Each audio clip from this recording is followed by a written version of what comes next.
ಎಲ್ಲರಿಗೂ ನಮಸ್ಕಾರ. Good evening. 2 days uniform challenge ಅಲ್ಲಿ 56 ಡೇಸ್ ಚಾಲೆಂಜ್ 56 ಡೇಸ್ ಅಷ್ಟೇ ಮಾತ್ರ, 55 53 ಉಳಿದಿದೆ ಇವರಿಗೆ. ನಾನು ಇವತ್ತು ಏನ್ ಮಾಡ್ತಾ ಇದ್ದೀನಿ ಅಂತಂದ್ರೆ, ಇಂಡಿಯನ್ ಹಿಸ್ಟ್ರಿ ಸ್ವಲ್ಪ ಬೇಸಿಕ್ ಅನ್ನ ಯಾವ್ಯಾವ ಕ್ವಶನ್ಸ್ ಏನೇನು ಬರ್ತವೆ ಅಂತ, ಕಾನ್ಸ್ಟೇಬಲ್ ಅಲ್ಲಿ ಬರ್ತವೆ ಅಂತ ಈ ಸಬ್ಜೆಕ್ಟ್ಗೆ ನೀವು ಫೋಕಸ್ ಮಾಡ್ಬೇಕು ಅಂತ ನಾನು ಹೇಳ್ತಿರ್ತೀನಿ. ಅಂದ್ರೆ ಒಂದು 2 days 3 days ಏನ್ ಮಾಡ್ತೀನಿ ಅಂದ್ರೆ, ನಾನು ಎಲ್ಲಾ ಸಬ್ಜೆಕ್ಟ್ ಅನ್ನು ಬೇಸಿಕ್ ಅನ್ನ ಮುಗಿಸ್ಕೊಂಡು ಆಮೇಲೆ ನೆಕ್ಸ್ಟ್ ಯಾವ್ಯಾವ್ದು ಕ್ವಶನ್ಸ್ ಯಾವ್ದ್ರಲ್ಲಿ ಜಾಸ್ತಿ ರೈಸ್ ಆಗುತ್ತೆ ಅಂತ ನಾನು ಏನ್ ಮಾಡ್ತೀನಿ ಅಂದ್ರೆ, ನಿಮ್ಗೆ ಕ್ವಶನ್ ಪೇಪರ್ ವಿತ್ ಎಕ್ಸ್ಪ್ಲನೇಷನ್ ಕೊಡ್ತೀನಿ. ಇವಾಗ ನಾನು ಇಂಡಿಯನ್ ಹಿಸ್ಟ್ರಿಯಲ್ಲಿ master types of for constable ಅಂದ್ರೆ, ನೀವು ಪಿ ಸಿ ಅನ್ನು ಬರಿತಾ ಇದ್ರೆ ಯಾವ್ಯಾವ ವಿಷಯಕ್ಕೆ ನೀವು ಯಾವ್ಯಾವ ಸಬ್ಜೆಕ್ಟ್ಗೆ ನೀವು ಅತಿ ಹೆಚ್ಚು ಒತ್ತು ಕೊಡಬೇಕು ಅಂದ್ರೆ ಸ್ವಲ್ಪ ಬೇಸಿಕ್ ಅಲ್ಲಿ ನೋಡೋಣ. ಏನಂದ್ರೆ ಫಸ್ಟ್ ಸಿಂಧೂ ಕಣಿವೆ ನಾಗರಿಕತೆಯಲ್ಲಿ ನಾವು ಸ್ವಲ್ಪ ಪ್ರತಿ ಸಲನೂ ಪ್ರತಿ ಕ್ವಶನ್ ಪೇಪರ್ ಅಲ್ಲಿ ನೋಡಿದಾಗ 1, 2 ಅಥವಾ 3 ಕ್ವಶನ್ಸ್ ಏನಾಗಿರುತ್ತೆ ಅಂದ್ರೆ ರೈಸ್ ಆಗಿರುತ್ತೆ. ಅದರೊಳಗೆ ಕಾಲಾವಧಿ ಆಗಿರ್ಬೋದು, ಮತ್ತೆ ನೆಕ್ಸ್ಟ್ ಪ್ರಮುಖ ನಗರಗಳಾಗಿರ್ಬೋದು, ಆಮೇಲೆ ನೆಕ್ಸ್ಟ್ ಈ ಹರಪ್ಪ ನಾಗರಿಕತೆ ಆಗಿರ್ಬೋದು, ಮೆಹಂಜೋದಾರೋ ಆಗಿರ್ಬೋದು, ಲೋಥಾಲ್ ಆಗಿರ್ಬೋದು, ಕಾಲಿಬಂಗನ್ ಆಗಿರ್ಬೋದು, ಧೋಲ್ವೀರ್ ಆಗಿರ್ಬೋದು, ಇವು ಅಂದ್ರೆ ಏನೋ ಪ್ರಮುಖ ನಗರಗಳಾಗಿರ್ತವೆ. ಆಮೇಲೆ ನೆಕ್ಸ್ಟ್ ಇನ್ನ ಪ್ರಮುಖ ಅನ್ವೇಷಕರು ಅಂತ ಬರ್ತಾರ, ಹೌದಾ? ಅದ್ರ ದಯಾನಂದ್ ಸಾಹನಿ ಅಂತ, ಹೌದಾ? ದಯಾನಂದ್ ಸಾಹನಿ ಅವ್ರೇನ್ ಮಾಡ್ತಾರೆ, ಹರಪ್ಪ ನಾಗರಿಕತೆಯನ್ನ ಹರಪ್ಪ ನಗರವನ್ನು ಕಂಡುಹಿಡಿತಾರೆ. ಎಷ್ಟಾಗಂದ್ರೆ 1921 ಒಳಗೆ. ಇನ್ನ ಬ್ಯಾನರ್ಜಿ ಅವ್ರು ಮೆಹಂಜೋದಾರನ್ನ ಪ್ರಮುಖ ಅನ್ವೇಷಕರಾಗ್ತಾರೆ, ಅದು 1922 ಅಲ್ಲಿ. ಏನಾಗುತ್ತೆ ಅಂತಂದ್ರೆ ಇಸ್ವಿ ಕೇಳಿ, ಆಮೇಲೆ ನೆಕ್ಸ್ಟ್ ಇದು ಯಾರು ಯಾವ ವರ್ಷದಲ್ಲಿ ಅನ್ವೇಷಣೆ ಮಾಡಿದರು ಅಂತ ಕೇಳ್ಬೋದು, ಅಥವಾ ಹರಪ್ಪ ನಗರವನ್ನು ಯಾರು ಅನ್ವೇಷಣೆ ಮಾಡಿದ್ರು ಅಂತ ಕೇಳ್ಬೋದು, ಅಥವಾ ಮೆಹಂಜೋದಾರನ ಎಷ್ಟರಲ್ಲಿ ಅನ್ವೇಷಣೆ ಮಾಡಿದ್ರು ಅಂತ ಕೇಳ್ಬೋದು, ಹೌದಾ? ಬ್ಯಾನರ್ಜಿ ಅವರು ಮೆಹಂಜೋ ನಗರವನ್ನು ಯಾವಾಗ ಅನ್ವೇಷಿಸಿದ್ರು ಅಂತ ಇಸ್ವಿನ ಕೇಳ್ಬೋದು. ಸೊ ಅದನ್ನ ನಾವು ನೋಡ್ಕೋಬೇಕು ಸ್ವಲ್ಪ. ಇನ್ನು ಈ ನಗರಕ್ಕೆ ಏನು ಸಿಂಧು ನಾಗರಿಕತೆಗೆ ಬಂದ್ರೆ ವಿಶೇಷತೆಗಳು ಏನು ನೋಡ್ಬೋದು ಅಂದ್ರೆ, ಉತ್ತಮ ನಗರ ಯೋಜನೆ ನೋಡ್ಬೋದು, ಆಮೇಲೆ ಅಗಲವಾದ ರಸ್ತೆಗಳು, ವೈಜ್ಞಾನಿಕ ಒಳಚರಂಡಿ ವ್ಯವಸ್ಥೆ, ಇಟ್ಟಿಗೆ ಮತ್ತು ಸುಟ್ಟ ಇಟ್ಟಿಗೆಗಳ ಮನೆಗಳು, ಧಾನ್ಯ ಗೋದಾಮುಗಳು, ಮತ್ತು ತೂಕ ಮತ್ತು ಅಳತೆ ನೋಡ್ಬೋದು.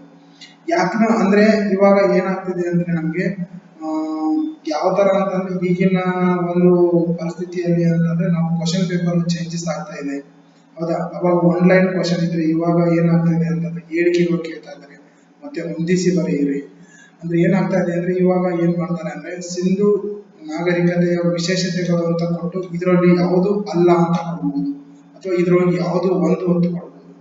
ಸೊ ಅದನ್ನ ನಾವು ಏನ್ ಮಾಡ್ಬೋದು, ಸ್ವಲ್ಪ ನೀಟಾಗಿ ಸ್ವಲ್ಪ ಓದ್ಬೇಕು. ಅಂದ್ರೆ ನಾನು ಇವತ್ತು ಎಲ್ಲಾ ವಿಷಯಗಳ ಬೇಸಿಕ್ ಅನ್ನ 3 days ಅಲ್ಲಿ ಮುಗಿಸ್ಕೊಂಡು ನೆಕ್ಸ್ಟ್ ಇದ್ರ ಎಕ್ಸ್ಪ್ಲನೇಷನ್ ಕೊಡ್ತಾ ಹೋಗ್ತೀನಿ. ಮತ್ತೆ ಅದಕ್ಕೆ ಸಂಬಂಧಪಟ್ಟ UPSC ಆಗಲಿ, ಮತ್ತೆ KE ಅಲ್ಲಿ ಆಗಲಿ, ಮತ್ತೆ KS ಆಗಲಿ, ಇದರಲ್ಲಿ ಬರ್ತಕ್ಕಂಥ ಕ್ವಶನ್ ಪೇಪರ್ ಹೇಳಿಕೆಗಳನ್ನು ನಾನು ಎಕ್ಸ್ಪ್ಲೇನ್ ಮಾಡ್ತಾ ಹೋಗ್ತಾ ಇರ್ತೀನಿ. ನೆಕ್ಸ್ಟ್ ವಿಡಿಯೋದಲ್ಲಿ ನಾನು ಯೂಟ್ಯೂಬ್ ಅಲ್ಲಿ ಅಪ್ಲೋಡ್ ಮಾಡ್ತಾ ಹೋಗ್ತಿರ್ತೀನಿ. ಇನ್ನು ನೆಕ್ಸ್ಟ್ ಪ್ರಮುಖ ಸ್ಥಳಗಳ ಮತ್ತು ವಿಶೇಷತೆ ಏನು ಅಂತ ಕೊಡ್ತಾರೆ. ಏನಂದ್ರೆ ಮೆಹಂಜೋದಾರೋ ಇದರ ವಿಶೇಷತೆ ಏನಂದ್ರೆ ಇಲ್ಲಿ ಮಹಾಸ್ಥಾನಗಳು ಇರ್ತದೆ, ಹೌದಾ? ಇದ್ರ ವಿಶೇಷತೆ ಒಂದು. ಇನ್ನು ಲೋಥಾಲ್ ಇದು ಇಲ್ಲಿ ಹಡಗು ಬಂದರಗಳ ವಿಶೇಷತೆ, ಹೌದಾ? ಆಮೇಲೆ ಹರಪ್ಪ ನಗರ ಅಂದ್ರೆ ಧಾನ್ಯ ಗೋದಾಮುಗಳು, ಕಾಲಿಬಂಗನ್ ಹೌದಾ?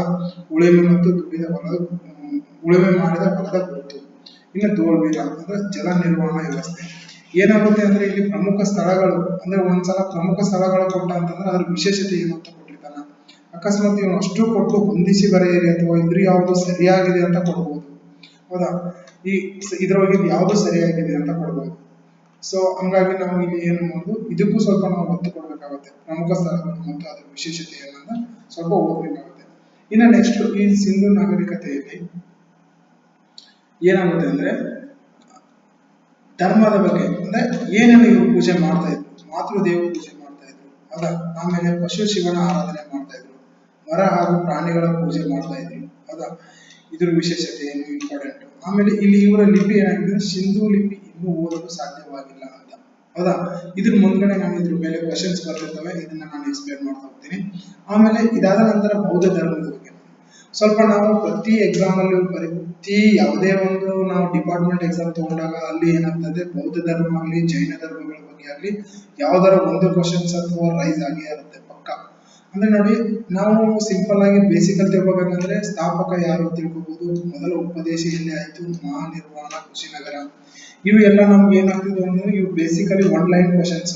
ಇವಾಗೆಲ್ಲ ಒನ್ ಲೈನ್ ಬರಲ್ಲ, ಇವನೇ 3 ಕ್ವಶನ್ ಕೇಳ್ಬಹುದು. ಇನ್ನು ಬೌದ್ಧ ಧರ್ಮದ ಮುಖ್ಯ ಉದ್ದೇಶಗಳು ಏನು ನೋಡಿ, ದುಃಖದಿಂದ ಮುಕ್ತಿ ಹೊಂದಿ ನಿರ್ವಾಣ ಪಡೆಯುವುದು. ಆಮೇಲೆ ಇಲ್ಲಿ 4 ಆರ್ಯ ಸತ್ಯಗಳು ಬರ್ತವೆ. ದುಃಖ ಇದೆ, ಆಮೇಲೆ ದುಃಖಕ್ಕೆ ಆಸೆ ಕಾರಣ, ಆಮೇಲೆ ದುಃಖವನ್ನು ನಿವಾರಿಸಬಹುದು, ದುಃಖ ನಿವಾರಣೆ ಅಷ್ಟಾಂಗ ಮಾರ್ಗಗಳನ್ನು ಅನುಸರಿಸಬೇಕು. ಇವನ್ನ ನಾವು ಸ್ವಲ್ಪ 4 ಆರ್ಯ ಸತ್ಯಗಳನ್ನು ನೋಡ್ಕೋಬೇಕು. ಆಮೇಲೆ ಬೌದ್ಧ ಧರ್ಮದ ಪ್ರಮುಖ ಅಂಶಗಳು ಏನೇನು ಅಂತ ನೋಡ್ಕೋಬೇಕು. ಅಂದ್ರೆ ಬೌದ್ಧ ಧರ್ಮದ ಪ್ರಮುಖ ಅಂಶಗಳು ಅಷ್ಟಾಂಗ ಮಾರ್ಗ, ಅಹಿಂಸೆ ಮತ್ತು ಕರುಣೆ, ಕರ್ಮ ಸಿದ್ಧಾಂತ, ನಿರ್ವಾಣ.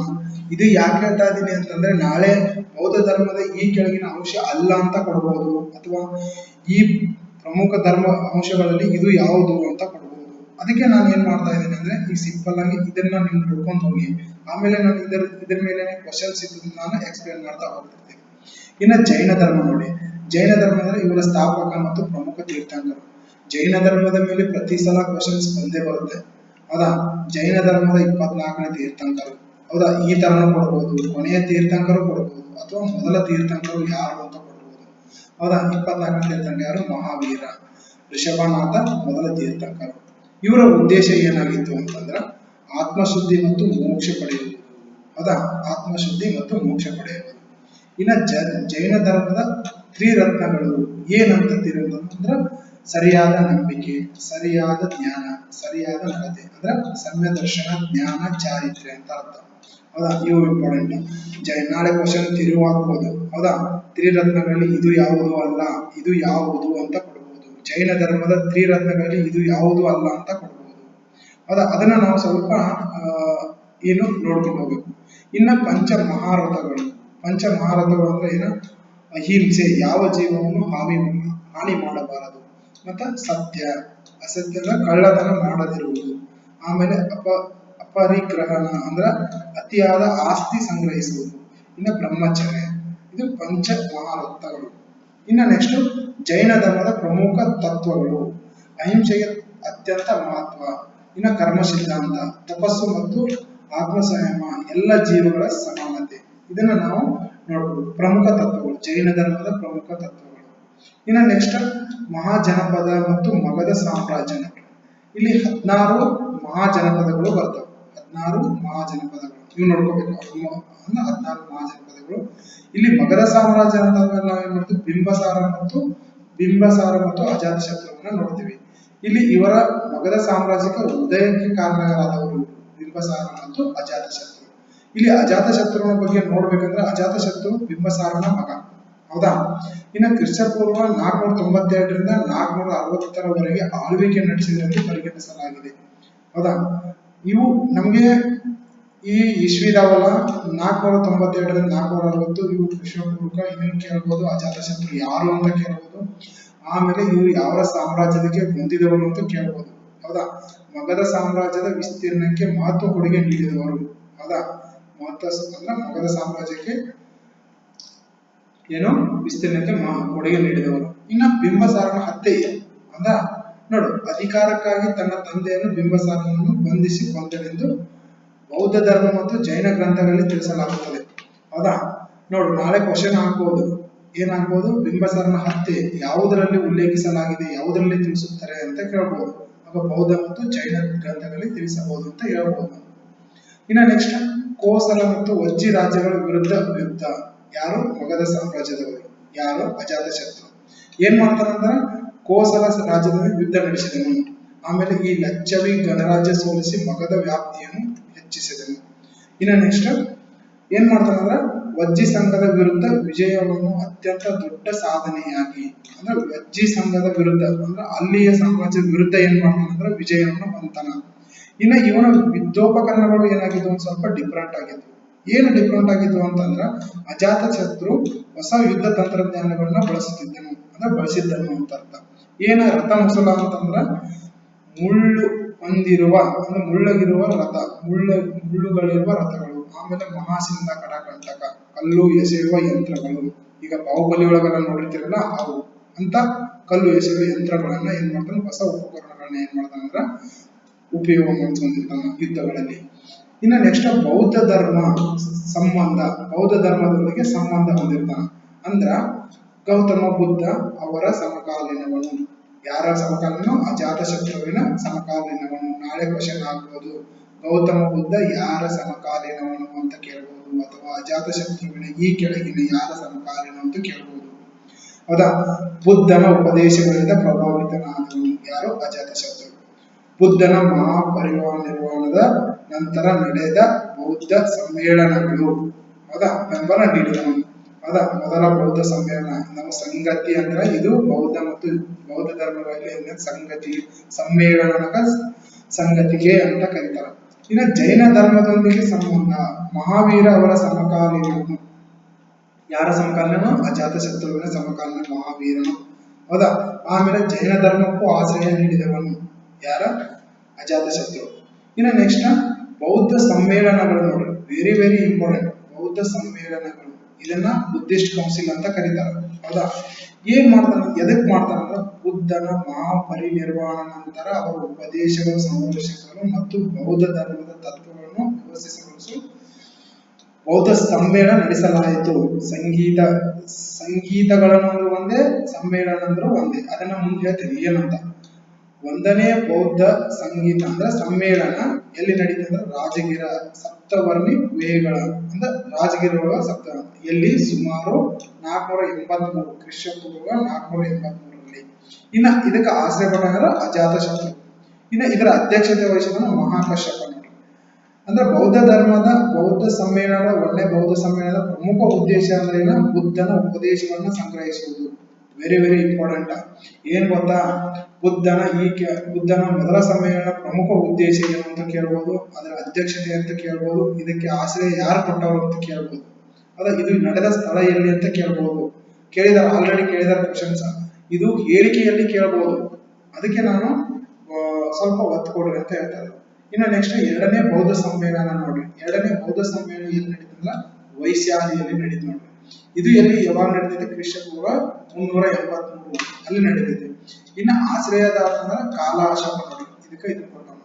ಇದರ ಉದ್ದೇಶ ಏನು ಅಂತಂದ್ರೆ ಸಂಘದ ಶಿಸ್ತು ಮತ್ತು ನಿಯಮಗಳ ಕುರಿತು ಚರ್ಚೆ. ಆಮೇಲೆ ನೆಕ್ಸ್ಟ್ ಬೌದ್ಧ ಧರ್ಮದಲ್ಲಿ ಮೊದಲ ಭಿನ್ನತೆಯನ್ನು ಅಂತಾರೆ, ಅಂದ್ರೆ 2 ಭಾಗಗಳಾಗ್ತವೆ ಫಲಿತಾಂಶ. ಹೌದಾ?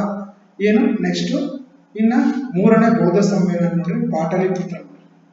ಎಲ್ಲಿ ನಡೀತೆ? ಪಾಟಲಿಪುತ್ರ. ಇದು ಸುಮಾರು 200 ಕ್ರಿಸ್ತಪೂರ್ವ 250. ಇನ್ನ ಆಶ್ರಯದಾತ ಯಾರು? ಅಶೋಕ ಕೊಡ್ತಾರೆ ನೋಡಿ. ಇನ್ನ ನೆಕ್ಸ್ಟ್ ಇದರ ಅಧ್ಯಕ್ಷತೆ ಯಾರು ವಹಿಸ್ತಾರೆ? ಮಂಗಲಿ ತಿಸ್ಸ ಅಂತ. ಉದ್ದೇಶ ಏನಂತಂದ್ರೆ ಇದರ ಬೌದ್ಧ ಧರ್ಮದ ಶುದ್ಧೀಕರಣ. ಇನ್ನು ಇದರ ವಿಶೇಷತೆ ಇದರ ವಿಶೇಷತೆ ಏನು? ಧರ್ಮ ಪ್ರಚಾರಕ್ಕಾಗಿ ವಿವಿಧ ದೇಶಗಳಿಗೆ ಧರ್ಮದೂತರನ್ನು ಕಳಿಸಲಾಯಿತು.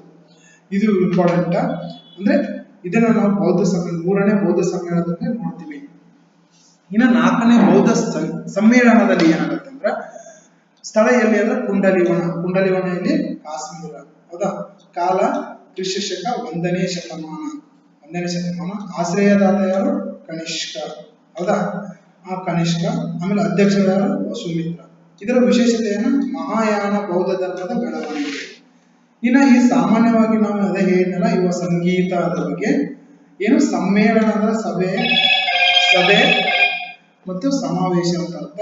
ಆಮೇಲೆ ಕೌನ್ಸಿಲ್, ಇದನ್ನ ನಾವು ಬೌದ್ಧ ಧರ್ಮದ ಇತಿಹಾಸದಲ್ಲಿ ಏನ್ ಮಾಡ್ತಾರ? ಸಂಗೀತಿ ಎಂಬ ಪದವನ್ನು ಏನ್ ಮಾಡ್ತಾ ಬಳಸ್ತಾರ. ಇದು ನಮಗೆ ಗೊತ್ತಿರ್ಬೇಕಾಗುತ್ತೆ. ಇದಾದ ನಂತರ ಏನಾಗುತ್ತೆ? ಮೌರ್ಯ ಸಾಮ್ರಾಜ್ಯ ಅಂತ ನೋಡಿ. ಮೌರ್ಯ ಸಾಮ್ರಾಜ್ಯ ಸ್ಥಾಪಕ ಯಾರ? ಚಂದ್ರಗುಪ್ತ ಮೌರ್ಯ. ಅದ ಗುರು ಯಾರು? ಚಾಣಕ್ಯ. ಅರ್ಥಶಾಸ್ತ್ರವನ್ನು ಕರ್ತೃ ಯಾರಂತಾರ? ಚಾಣಕ್ಯ ನೋಡಿ. ನಾನು ಮೇನ್ ಇಂಪಾರ್ಟೆನ್ಸ್ ಸ್ವಲ್ಪ ಮಾತ್ರ ಹೇಳ್ತಾ ಇರ್ತೀನಿ. ಇದನ್ನ ಆಮೇಲೆ ನಾನು ಇದ್ರ ಮೇಲೆ ಕ್ವಶನ್ ಯಾವ ತರ ಬೀಳ್ತಾವ ಅನ್ನೋದನ್ನ ನಾನು ಇದನ್ನ ಮಾಡ್ತೀನಿ, ಎಕ್ಸ್ಪ್ಲೇನ್ ಮಾಡ್ತೀನಿ. ಅಶೋಕ. ಹೌದಾ? ಕಳಿಂಗ ಯುದ್ಧದ ನಂತರ ಬೌದ್ಧ ಧರ್ಮ ಸ್ವೀಕರಿಸಿದವರು.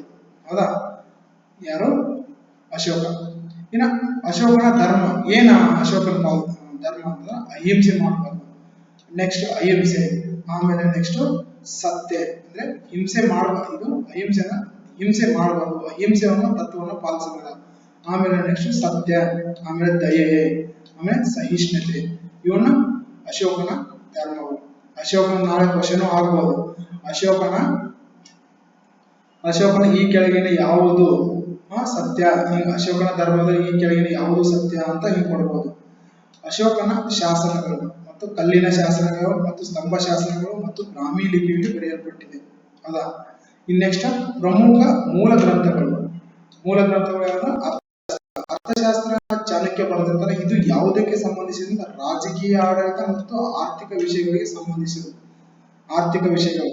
ಮತ್ತೆ ಇನ್ನು ಇಂಡಿಕಾ ಕೃತಿ ನೋಡಿ. ಇಂಡಿಕಾ ಕೃತಿ ಯಾರು ಬರೀತಾರ? ಮ್ಯಾಗಿಸ್ತನಿಸ್ ಬರೀತಾರ. ಇದು ಚಂದ್ರಗುಪ್ತ ಮೌರ್ಯ ಕಾಲದಲ್ಲಿ ಗ್ರೀಕ್ ರಾಯಭಾರಿ ಆಗಿರ್ತಾನೆ. ಇನ್ನು ಭಾರತದ ಕುರಿತು ಇಂಡಿಕಾ ಕೃತಿಯನ್ನು ಬರೀತಾನೆ. ಅದ ಇಂಡಿಕಾ ಕೃತಿ ಯಾವುದಕ್ಕೆ ಸಂಬಂಧಿಸಿದ? ಭಾರತದ ಇಲ್ಲಿ ಭಾರತದ ಪ್ರಕೃತಿ ಆಗಲಿ, ಇಲ್ಲಿ ಸಾಮ್ರಾಜ್ಯಗಳ ಬಗ್ಗೆ ಆಗಲಿ, ಇದ್ರ ಬಗ್ಗೆ ಏನ್ ಮಾಡ್ತಾನೆ? ಇಂಡಿಕಾ ಕೃತಿಯಲ್ಲಿ ಏನ್ ಮಾಡ್ತಾನೆ? ಬರೀತಾನೆ. ಇನ್ನು ಚಂದ್ರಗುಪ್ತ ಸ್ಥಾಪಕ, ಇದು ನೆನಪಿಟ್ಟು. ಇನ್ನು ಏನ ಆಮೇಲೆ ಚಾಣಕ್ಯನ ಅರ್ಥಶಾಸ್ತ್ರ, ಇದು ಬಿಂದುಸಾರ ಅಥವಾ ಮಿತ್ರಗಾತ ಹೌದಾ? ಇನ್ನು ಅಶೋಕ ಕಳಿಂಗ ಯುದ್ಧ ಮತ್ತು ಬೌದ್ಧ ಧರ್ಮ, ಇದು ಸ್ವಲ್ಪ ನೆನಪಿಟ್ರೆ ಅಷ್ಟೇ. ಅದು ಅಶೋಕ ಅಂದ್ರೆ ಕಳಿಂಗ ಯುದ್ಧ ಮತ್ತು ಬೌದ್ಧ ಧರ್ಮ ಅಂತ ಹೇಳ್ಬೋದು. ಚಾಣಕ್ಯನ ಅರ್ಥಶಾಸ್ತ್ರ ಅಂತ ಹೇಳ್ಬೋದು. ಚಂದ್ರಗುಪ್ತನ ಮೌರ್ಯ ಸಾಮ್ರಾಜ್ಯದ ಸ್ಥಾಪಕ ಅಂತ ಹೇಳ್ಬೋದು. ಇನ್ನು ನೆಕ್ಸ್ಟ್ ಗುಪ್ತ ಸಾಮ್ರಾಜ್ಯ ನೋಡ್ರಿ.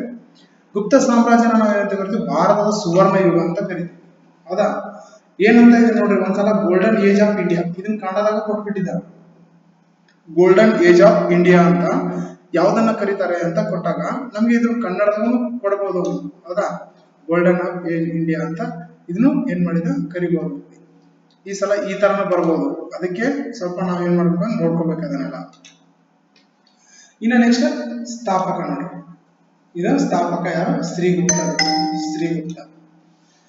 ಇನ್ನು ನೆಕ್ಸ್ಟ್ ಗುಪ್ತ ವಂಶದ ಆರಂಭಿಕ ರಾಜ ಯಾರು?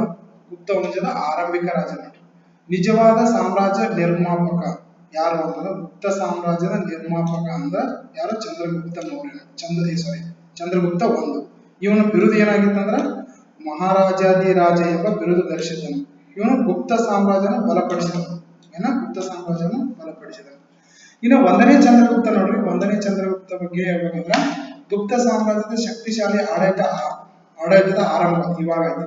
ಲಚ್ಚವಿ ವಂಶದೊಂದಿಗೆ ವೈವಾಹಿಕ ಸಂಬಂಧವನ್ನು ಬೆಳೆಸಿದ್ದನು. ಲಚ್ಚವಿ ವಂಶದ ಯಾರು? ಚಂದ್ರಗುಪ್ತ. ಕ್ವಶನ್ ಆಗುತ್ತೆ. ಸಮುದ್ರಗುಪ್ತ. ಈ ಸಮುದ್ರಗುಪ್ತ ಭಾರತದ ನೆಪೋಲಿಯನ್ ಅಂತ ಕರೀತಾರೆ ನೋಡಿ. Very very important question. ಬಹಳ ಸಲ ಆಗಿದ್ದು. ಹೌದಾ? ಬಹಳ ಸಲ ಆಗಿದ್ದು ಕ್ವಶನ್. ಇನ್ನು ಕರೆದ ಇವನು ದಿಗ್ವಿಜಯಗಳನ್ನು ನಡೆಸಿದನು. ಇನ್ನು ಇವನ ಸಾಧನೆಗಳನ್ನು ಅಲಹಾಬಾದ್ ಪ್ರಶಸ್ತಿಯಲ್ಲಿ ಶಾಸ್ತ್ರಗಳಲ್ಲಿ ಉಲ್ಲೇಖಿಸಲಾಗಿದೆ. ಹೌದಾ? ಅಲಹಾಬಾದ್ ಇದನ್ನು ಪ್ರಶಸ್ತಿನೂ ಕೊಡ್ತಾರೆ. ಇದು ಆಕ್ಚುಲಿ ಶಾಸನ ಆಗಬೇಕಿತ್ತು. ನೆಕ್ಸ್ಟ್ ಚಂದ್ರಗುಪ್ತ ಎರಡು. ಇವನು ವಿಕ್ರಮಾದಿತ್ಯ ಅಂತ ಕರೀತಾರೆ. ವಿಕ್ರಮಾದಿತ್ಯ ಗುಪ್ತ ಸಾಮ್ರಾಜ್ಯದ ಶ್ರೇಷ್ಠ ದೊರೆ. ಇವನ ಆಸ್ಥಾನದಲ್ಲಿ ನವರತ್ನ ಕವಿಗಳಿದ್ರು. ಹೌದಾ? ಏನು ಅತ್ಯಂತ ಮುಖ್ಯವಾದವರು ಕಾಳಿದಾಸ. ಇವರು ಪ್ರಸಿದ್ಧ ನಾಟಕಗಳು ನೋಡಿ. ಕಾಳಿದಾಸನು ಅಭಿಜ್ಞ ಶಾಕುಂತಲೆ ಮತ್ತು ಮೇಘದೂತ. ಇನ್ನು ಆರ್ಯಭಟನ ಗಣಿತ ಮತ್ತು ಖಗೋಳಶಾಸ್ತ್ರಜ್ಞ. ಶೂನ್ಯದ ಬಳಕೆ ಜನಪ್ರಿಯಗೊಳಿಸಿ ಗಣಿತ ಪರಂಪರೆಯನ್ನು ಪ್ರಮುಖ ವ್ಯಕ್ತಿ. ಭೂಮಿ ತನ್ನ ಅಕ್ಷದ ಮೇಲೆ ತಿರುಗುತ್ತದೆ ಎಂದು ವಿವರಿಸಿದವನು ಆರ್ಯಭಟ. ಓಕೆ, ಇದು ನಾವು ಸ್ವಲ್ಪ ಇನ್ನೊಂದು ಸಾಮ್ರಾಜ್ಯಗಳ ಬಗ್ಗೆ ನೋಡ್ಕೋಬೇಕು. ಬಟ್ ನಾನು ಹೈಲೈಟ್ಸ್ ಮಾತ್ರ ಮಾಡ್ತಾ ಇದ್ದೀನಿ. ಗುಪ್ತ ಯುಗದ ಸಾಧನೆಗಳು. ಸಾಹಿತ್ಯ ನೋಡ್ರಿ. ಸಂಸ್ಕೃತ ಸಾಹಿತ್ಯ ಅಭಿವೃದ್ಧಿ. ಕಾಳಿದಾಸ ಕೃತಿ ಪ್ರಸಿದ್ಧವಾದವು. ಹೌದಾ? ಇಲ್ಲಿ ಸಾಹಿತ್ಯ, ವಿಜ್ಞಾನ ಮತ್ತು ಕಲೆ, ವಾಸ್ತುಶಿಲ್ಪ. ಹೌದಾ? ಇದ್ರ ಬಗ್ಗೆ ಸ್ವಲ್ಪ ನೋಡ್ಕೋಬೇಕು, ವಿಜ್ಞಾನಗಳ ಬಗ್ಗೆ. ಆಮೇಲೆ ಪಾಹ್ಯಾನ. ಇನ್ನು ಏನ್ ಇಂಪಾರ್ಟೆಂಟ್ ಅಂದ್ರೆ ಇಲ್ಲಿ ಚೀನಾ ಪ್ರವಾಸಿಗರು ಬರ್ತಾರೆ. ಹುಯೆನ್ಸಾಂಗ್ ಆಗಲಿ ಮತ್ತೆ ಪಾಹ್ಯಾನ ಆಗಲಿ. ಇವ್ರು ಏನಾಗ್ತಾರೆ? ಭಾರತಕ್ಕೆ ಬರ್ತಾರ. ಈ ಭಾರತಕ್ಕೆ ಬಂದಾಗ ಅಲ್ಲಿ ಯಾರ ರಾಜ ಆಡಳಿತದಾಗಿತ್ತು, ಯಾವ ಸಾಮ್ರಾಜ್ಯ ಇತ್ತು ಅವ್ರು ನೋಡ್ಕೋಬೇಕು. ಈ ಪಾಹ್ಯಾನ ಬಂದು ಯಾವ ಬುಕ್ಕ ಬರೀತಾನ, ಮತ್ತೆ ನೆಕ್ಸ್ಟ್ ಯಾವ ವಿಶ್ವವಿದ್ಯಾಲಯದಲ್ಲಿ ಓದ್ತಾನ. ಹುಯೆನ್ಸಾಂಗ್ ಅಷ್ಟೇ. ಹುಯೆನ್ಸಾಂಗ್ ಇದ್ದಾಗ ಯಾವ ಯುದ್ಧ ನಡೀತು, ಇವೆಲ್ಲ ನಮ್ಗೆ ಇಂಪಾರ್ಟೆಂಟ್ ಆಗ್ತವೆ. ಚಂದ್ರಗುಪ್ತ ಕಾಲದಲ್ಲಿ ಯಾರು ಬರ್ತಾರ? ಪಾಹ್ಯಾನ ಬರ್ತಾನೆ. ಹಿಂಗೂ ಕೇಳ್ಬೋದು. ಪಾಹ್ಯಾನ ಬಂದಾಗ ಭಾರತಕ್ಕೆ ಬಂದಾಗ ಯಾರ ಆಡಳಿತದಲ್ಲಿತ್ತು ಅಂತ ಚಂದ್ರಗುಪ್ತ ಎರಡು ನೋಡಿ. ಭಾರತ ಸಮಾಜ ಮತ್ತು ಆಡಳಿತ ಕುರಿತು ಮಾಹಿತಿ ನೀಡಿದ್ದಾನೆ. ಹೌದಾ? ಭಾರತ ಸಮಾಜದ ಬಗ್ಗೆ ಮಾಹಿತಿ ನೀಡಿದ್ದಾನೆ. ಇದೊಂದು ಸ್ವಲ್ಪ ನೆನಪಿಟ್ಕೊಳ್ಳಿ. ಚಂದ್ರಗುಪ್ತ ಅಂದ್ರ ಸಾಮ್ರಾಜ್ಯದ ನಿರ್ಮಾಣ ಮಾಡಿದ. ಆಮೇಲೆ ಸಮುದ್ರಗುಪ್ತ ಭಾರತ ನೆಪೋಲಿಯನ್. ಚಂದ್ರಗುಪ್ತ ವಿಕ್ರಮಾದಿತ್ಯ ನವರತ್ನ ಅಂತ ಕರೆಯುವ ಅವರ ಕವಿಗಳಂತ ಕರೀತಾರೆ. ಇವು ಗುಪ್ತ ಯುಗ ಅಂದ್ರೆ ಭಾರತ ಸುವರ್ಣ ಯುಗ ಅಂತ ಕರೀತಾರೆ.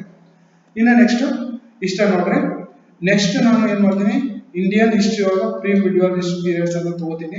ಅದನ್ನ ತಗೊಂಡು ಏನ್ ಮಾಡ್ತೀನಿ ಅಂದ್ರೆ ಅದ್ರ ಮೇಲೆ ಏನೇನ್ ಇಂಪಾರ್ಟೆಂಟ್ ಅದಾವ ಬೇಸಿಕ್ ಅನ್ನ ನೋಡ್ತೀನಿ. ನಾಳೆ ನಾನು ಏನ್ ಮಾಡ್ತೀನಿ ಅಂದ್ರೆ ಐ ಸಿ ಒಳಗೆ ಏನೇನು ಇಂಪಾರ್ಟೆಂಟ್ ಅದಾವ ಫುಲ್ ಕವರ್ ಮಾಡ್ಬಿಡ್ತೀನಿ. ಅದಾ ನಾಳೆ ಒಂದಿನ, ನಾಳೆ ಮಧ್ಯಾಹ್ನ ಎಲ್ಲ ಹಾಕ್ಬೋದು.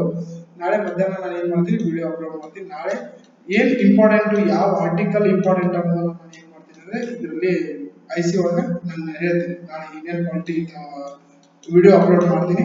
ಇವತ್ತು ಸ್ವಲ್ಪ ನನಗೆ ಲೇಟ್ ಆಗೋದ್ರಿಂದ, ಕೆಲಸ ಇರೋದ್ರಿಂದ ಲೇಟ್ ಆಗೋದ್ರಿಂದ ನಾನು ಏನ್ ಮಾಡಿದೆ, ವಿಡಿಯೋ ಹಾಕಕ್ಕಾಗಲಿಲ್ಲ. ಸೊ ಇವಾಗ ನಾನು ಈ ವಿಡಿಯೋನ ಮಾಡಿದ್ದೀನಿ. So thank you so much.